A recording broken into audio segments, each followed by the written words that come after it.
வங்கதேசத்தில் இடைக்கால அரசு மத சுதந்திரத்தில் தலையிடுவதால் சிறுபான்மையினர் உயிருடன் எரித்துக் கொல்லப்படுகின்றனர் என அந்நாட்டு முன்னாள் பிரதமர் ஷேக் ஹசீனா கூறியுள்ளார். வங்கதேசத்தில் இந்துக்கள் மீதான தாக்குதல் சம்பவங்கள் தொடர்ந்து நடந்து வருகின்றன. திபு சந்திரதாஸ் என்ற இந்து இளைஞரை கும்பல் அடித்துக் கொன்றதுடன் அவரது உடலை மரத்தில் கட்டி வைத்தும் நடுரோட்டில் போட்டும் எரித்தனர். இந்த சம்பவத்திலிருந்து அங்கு வசிக்கும் இந்து மக்கள் மீள்வதற்குள் அவர்களின் வீடுகளுக்கு தீ வைத்து எரிக்கப்பட்டன. நேற்று நள்ளிரவு மற்றொரு இந்து மத இளைஞர் ஒருவரை கும்பல் ஒன்று அடித்துக் கொலை செய்தனர்.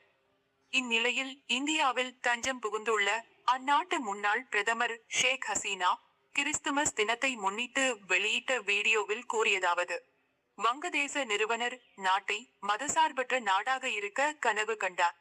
இந்த கனவு நிறைவேற அனைத்து தரப்பு மக்களும் அமைதியாக வாழ்வதை அவாமி லீக் கட்சி உறுதி செய்தது.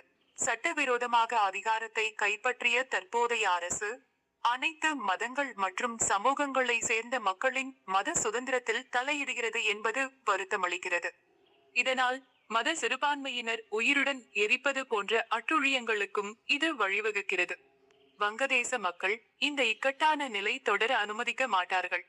சிறுபான்மையின மக்கள் சொல்ல முடியாத துயரத்தில் உள்ளனர். இவ்வாறு அவர் கூறினார்.